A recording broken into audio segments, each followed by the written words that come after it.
Don't mind me saying, you look a year older than when I talked to you earlier. Yeah, that happens. It was in control. We did really well. We did a lot of good stuff, and then we didn't defend like we wanted in these moments. We had 2v1 situations defensively. We 2, they 1. Nobody had a challenge. They came out. They got the corner. We conceded a goal after a corner. We conceded a second goal after a corner, which was disallowed.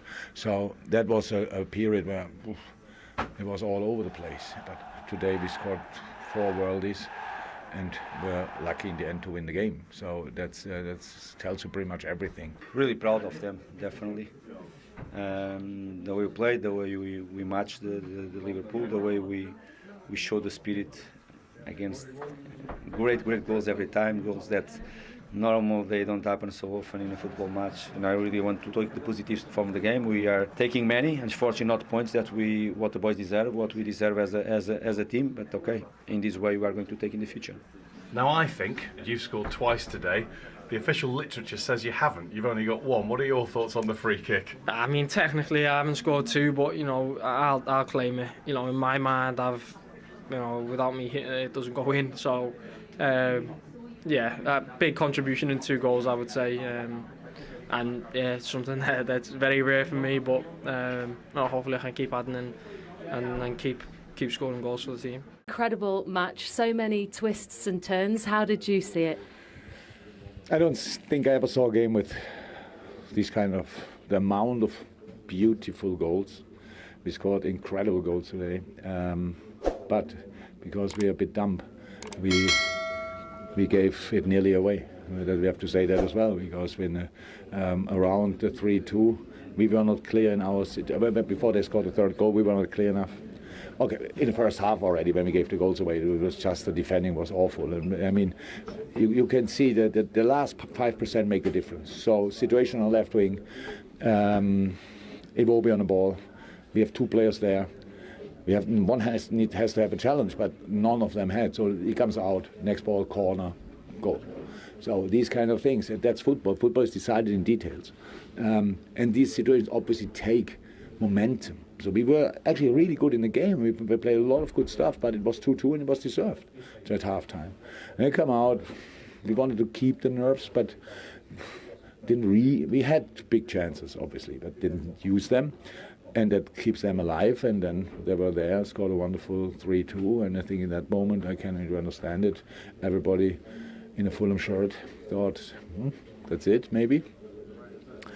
But then we stroked back, and with again two worldies, unbelievable! What a goal! What 20 minutes he had.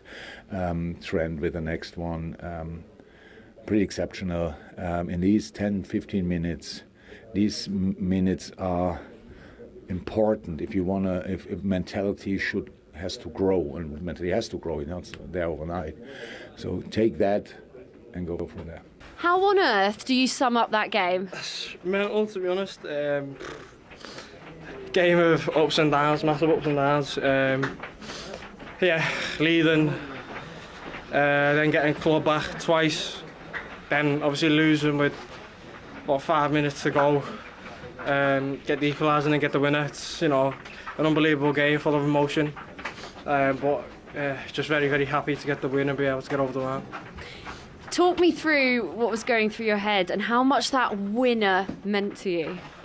Yeah, I just kind of anticipated it, seeing it was coming to the back post, seeing it was a challenge with Costas and their winger, and just anticipated where the ball was going to drop. Just thought get it down and get a shot off, trying at the target from that range. I had on about 10 minutes earlier that I was a bit disappointed with a volley in a similar area, so I thought just try and get on target, use the bodies as an advantage, and found a way to the back of the net, and you can see by the celebration how much it meant. Let's start with him, shall we? Because in a team full of great players with so much attacking talent, he is now their heartbeat, isn't he? He is. Today I thought epitomised that totally, actually, because it was one of those games that just kind of went backwards and forwards throughout. I thought Fulham were brilliant in it. We spoke about the free kick. I mean, if I'm on that, that's mine. I don't care what anyone says. Well, if you're on that, me. it's not going in. Thanks for that. But what was brilliant about his game today, I thought, was as much as Fulham were in this game, he had this thing about him where he was a bit like, this ain't happening on my watch. I'm not allowing this to happen. He had a bit of Xavi Alonso about his game, a bit of Steven Gerrard about his game, picking the ball up in these central areas and just finding lovely passes like this on numerous occasions. This time Darwin Nunez just not quite getting the strike on target. But he was the heartbeat of the side. I think on a day where Salah didn't turn up, Diaz didn't turn up and Nunez didn't turn up, he was the one, like I said, who was just like, I'm going to keep probing and keep finding a way. Yes, we're not playing great defensively. And I think Jurgen Klopp's just got a decision to make soon with him. You know, moments like this, local lad, playing the way that he's playing, you know, scoring winners.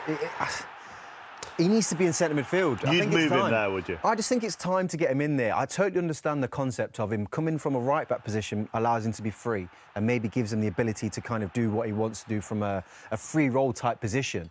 But he does it well enough for England. I'd stick him in there. I agree. I think it's time. I think what you get, the benefits of what you get, you've seen all of his best clips are when he's picking the ball up centrally. I don't think we saw a clip when he was coming from the right back position. He was actually started the game in. I think his contributions are better. He's more dangerous against the opposition. And you can see Jurgen Klopp's trying to get him in there as much as possible. I mean, the counter of that is I now think teams are targeting that area that he's vacated. I think teams like Fulham today are trying to get down into those areas quickly, and have Liverpool reached that balance where actually it's time to just give him a run in the centre? I think it is. Because Fulham did definitely go down the left. Yeah, I think it adds to the argument. You know, I think allowing Trent to kind of play in more central areas and getting some in this particular space, it stops that. I think visually when you play against them, you see all of that space down the left-hand side and you think, well, I'm going to go and attack that. And that's what Robinson did today. He was, you know, brilliant, you know, throughout the game, I thought, Robinson, along with Iwobi as well. When I talk about Salah being quiet, it was down to a lot of what Robinson did on the ball. I think, you know, it's going to be one of those games, I think, where Fulham look back and Marco Silva look back and think, like, how has this happened? I mean, he sets up the goal there, Robinson. But I think it's going to be, you can't underestimate how well they played today, is what I'm trying to say. You know, they've come out of this with a loss, but you'll always see space down this right-hand side. And it's because, you know, Trent's trying to get on the ball. He's trying to go and make something happen. So, yes, you know, on that occasion, McAllister is filling in. So that takes away from what McAllister wants to do as well. But, you know, I've got to put some focus on Robinson now, because I do believe that, you know, in the game today, he was very unlucky to be on the losing team. You know, I think down that, you know, particularly down left-hand side, the drive that he had, the determination to try and get in behind Liverpool's defence. Good save from Kelleher there, just kind of like tipping it out of position. Gave Mo Salah no chance whatsoever. The link-up with Iwobi was great. I think lovely little bits of skill like this. They just didn't quite make the right decisions at the right times when they got into these types of spaces. Pereira's got to just release that a lot earlier, and Reed's got a strike on goal. But the energy this guy has got, still making runs late on in the game and trying to get shots on target. He stood out like a sore thumb, and I think in the first half in particular, where Fulham were at their best, you saw all of their attacks going down that left-hand side. It takes some doing, doesn't it, to, in many ways, contain Mo Salah from a defensive point of view and be such an attacking threat at the same time. Yeah, great physicality, brilliant pace. He can defend. He can get forward quickly. That's his third assist in 3 Premier League games. They've contributed massively there, Fulham, to that game, and you know, it took 4 unbelievable goals from Liverpool today to win that game, and it's no wonder Marco Silva was a touch frustrated on his way home there. OK, you took some great free kicks. I did, actually, against one of your teams as well, by the way. One of my teams. Yeah, the feeling after the game was exceptional, to be honest. During the game, it was slightly different in moments.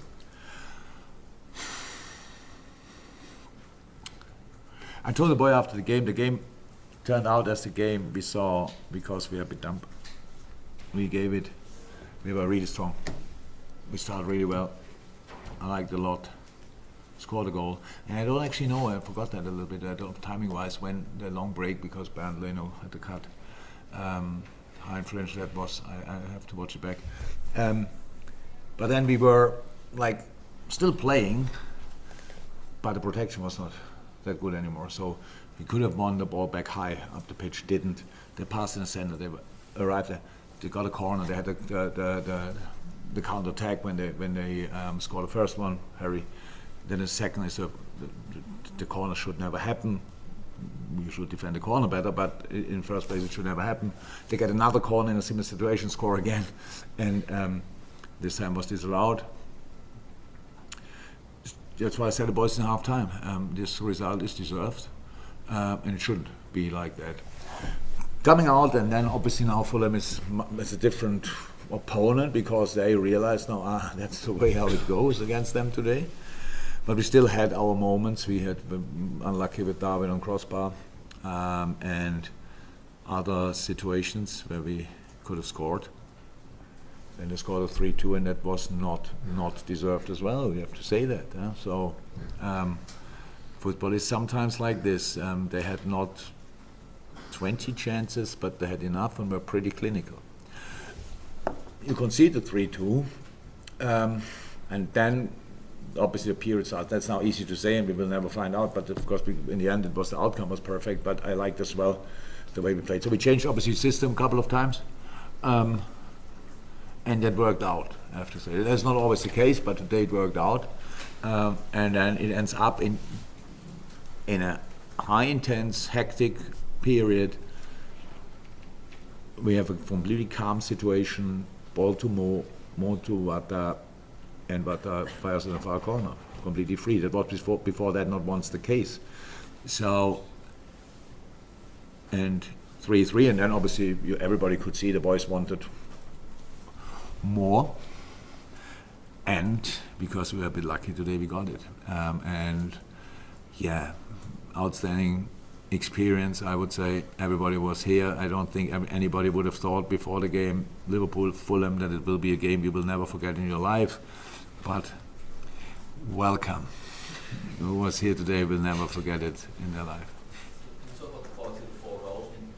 Every single one of it was exceptional. Absolutely. Yeah. I saw a few games. I never saw a game with the amount of worldies, to be honest. I mean, a competitive game. It was really competitive. Trent's free kick, unbelievable. Maka, before the game, you could see his foot is right today. He was really in the shooting. He was like, wow, I thought you should better try it. He thought obviously the same. Vata was just, so important. He came on, so that was really good, really good. Won decisive challenges, super passing, top goal. Yeah, and then Trent makes it a brace. So, but I honestly, for whatever reason, I didn't see that ball go in. I probably was turning in that moment or whatever. I have to watch that back, but all of them pretty special. Yeah, again, 65 minutes, you put Trent as the number 6. But what are you thinking then? What you want him to do with it, or the team to do differently than what they were doing before? The reason for that was too, it was Trent in the middle. We saw, again, this game is for the 6. When the 8s are, when we are not that compact, I didn't like how we defended with the front line, to be honest, going back, stuff like our defensive press was not outstanding the first half. That makes it really intense for all midfielders, but especially for the 6. So we changed system in that moment as well. We brought Joey, right? That was the change. Yeah. Joe Gomez. And so we needed a width as well. We needed a wing finally again, because that didn't work out too well. It worked out very often very well, but there are days where it's not happening. When you see that Mo gets on the ball, and in the first half it was really good when then Dom could underlap, and then we arrived there in a very important area. But now we had really Joey out there, which helped, and we had then obviously 2 midfielders, the double 6. We played with Ryan and Trent next to each other, but Joey again in possession, first going inside, then with the next change staying wide. So with all the things you try to do in this moment, it's if it works out, it's because it's tricky for the opponent as well. They get used to different things, and I think Tom Kearney played pretty much man marking against Trent in moments. So when he was then just in the middle, that wise was really helpful that we had the wing and could. because I'm not sure how many crosses Joey fired in the end. A few really good balls. And it was all of a sudden they had to adapt again, and that worked not out for them now, and that's why we could win the game. In these moments, not that we played like that, it becomes a bit of chess. You just try to change something to improve yourself, but to make it a bit more tricky for the opponent as well. That's how it went today, worked out. Liverpool have won 15 points this season from losing positions, and it's the latest they've ever gone behind in a Premier League game, the 80th minute, and won. And Marco Silva's face, as every Fulham fan around the world, is like, no, you've got to be kidding me. Not that we haven't won, we've lost, having been 3-2 up. It was a goal rush game today, and it was crazy. And I really felt for Fulham players because I thought Kenny Tete at right back was really, really good. He nullified Luis Diaz. I thought Anthony Robinson at left back nullified Mo Salah. Nunez had a couple of chances, but the defenders defended well. They were really brave. He made the substitutions to try and win the game. And when it went to 3-2, I thought Liverpool are going to lose their unbeaten at home record for just under a year. They're going to lose it today. Their ending to the game was off the charts. We've seen some amazing goals, but so much drama. We saw 4 terrific. We're just going to do the Liverpool goals because they're so good. Let's start from the goalkeeper's point of view. It's a great free kick from Alexander Arnold. You think, thanks a lot that it goes down as an own goal. Yeah, you feel for Leno, obviously, Mark, here in this one. He's gone full length, full stretch, and it's a brilliant technique from Trent Alexander-Arnold. Of course it is, but he's got no luck at all, the Fulham goalkeeper. You know, if he doesn't dive, then it comes back out again, doesn't it? But, you know, Bobby Robson one told me, he says, don't dive for everything goes. Sometimes you surprise yourself, and you might have just got a nick in that, but obviously gets a bit of luck. I still think Trent should get the goal, personally, but because Leno doesn't want it. Now, is this deliberate technique that, Don? Tell everybody what he's deliberately done. Yeah, so what you do there is you hit this on the goalkeeper. You start it on the goalkeeper, Bert Leno, and you hit across the ball, and you hit it with a little bit of fade, a little bit of cut spin. So therefore, it's just always fading away from the keeper. But he's your starting point. You see the keeper, you aim for him, and you fade it into the top corner. I mean, that's his first goal for Liverpool. He might be there for 10 years. He's not going to score a better one than that.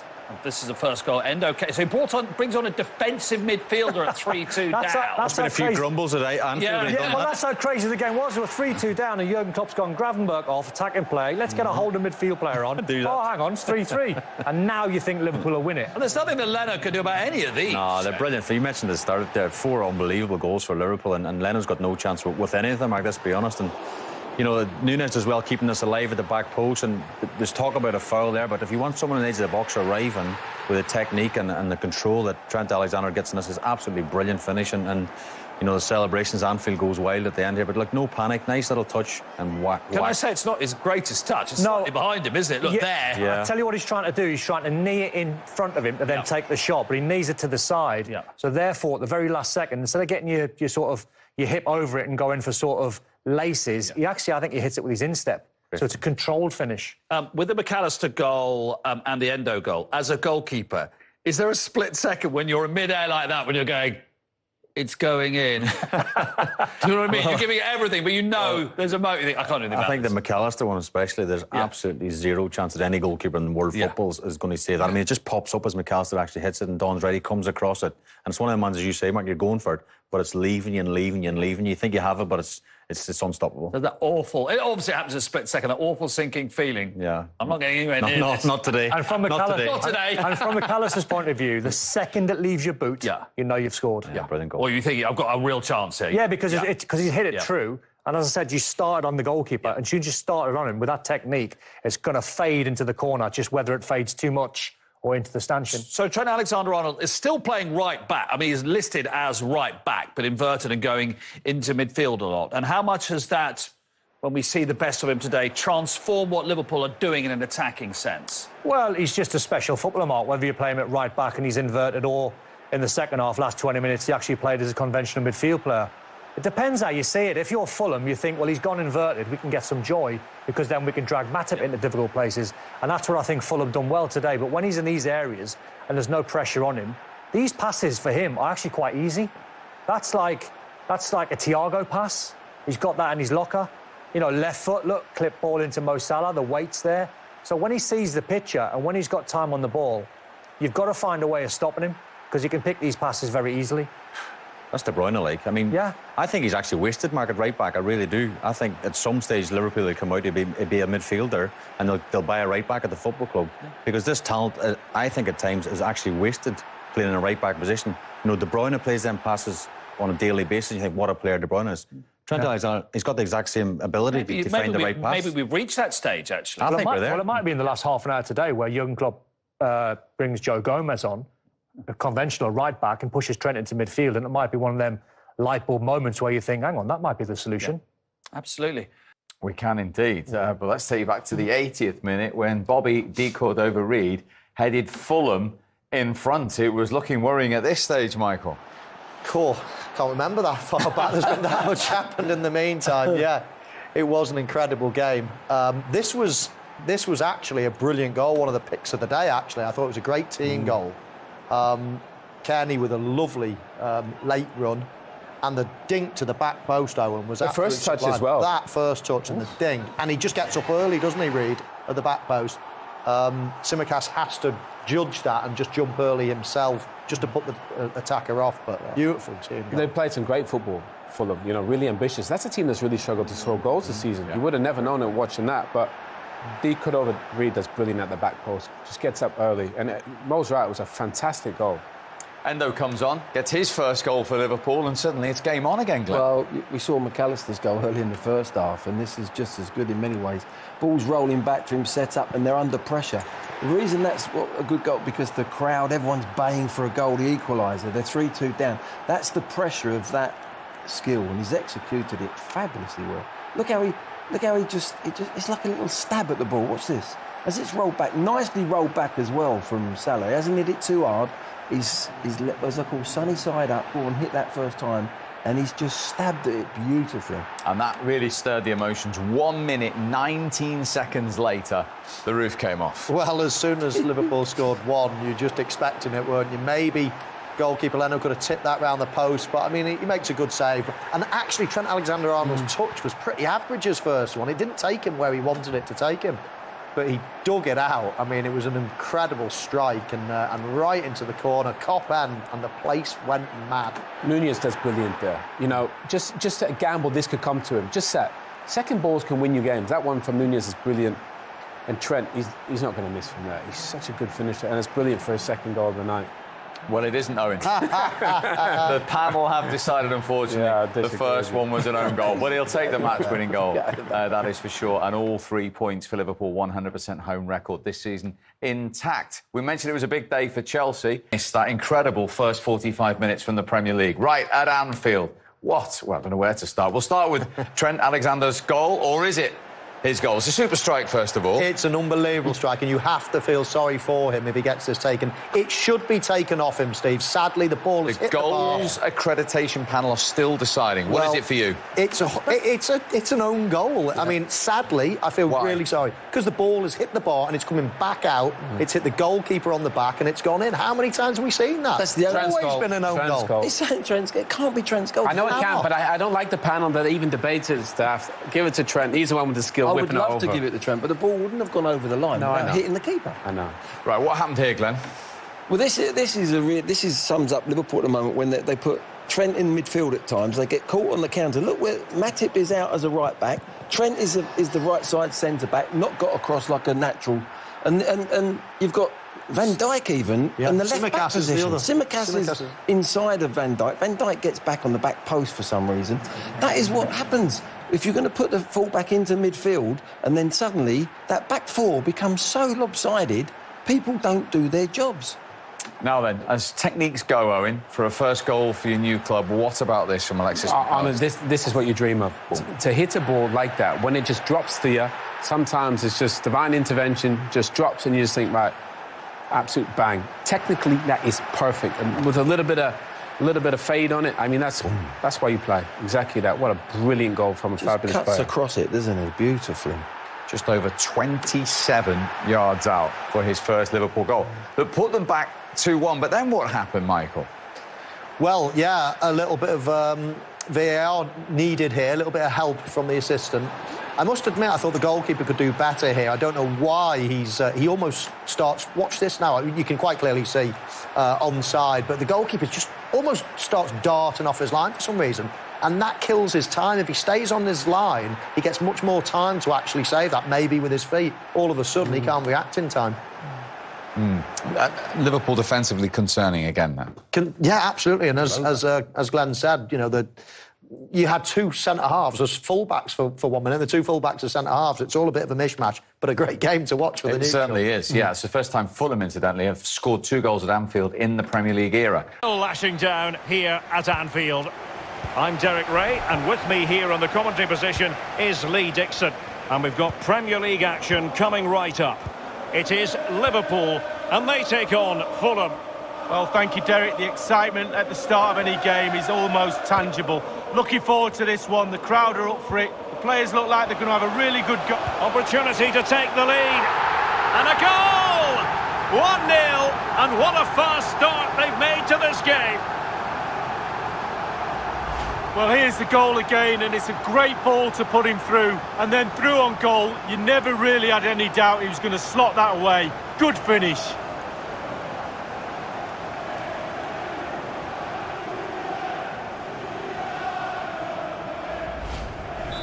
Underway again. Liverpool hold the aces. Liverpool, number 11, Mohamed Salah. Not a particularly strong challenge. Crisp tackling.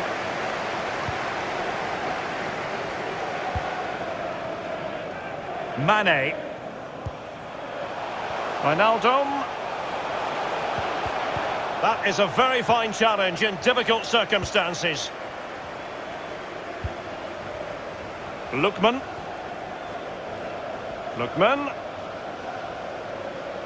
A chance to whip it in.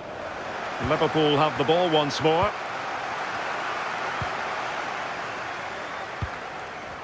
Mane. Andrew Robertson.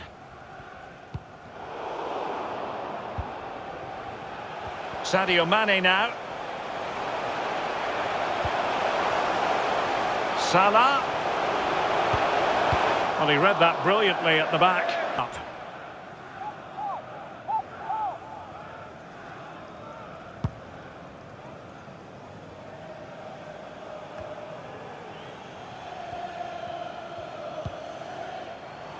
Thiago.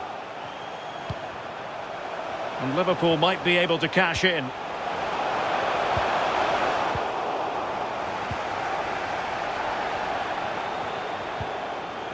Doughty defending to win the ball back. Counter-attacking, very much an option. Do they have the guile to open up the defence? Well, not to be in terms of the counter-attack. This is Thiago. Oh, that pass easy on the eye. No hiding from the fact that they...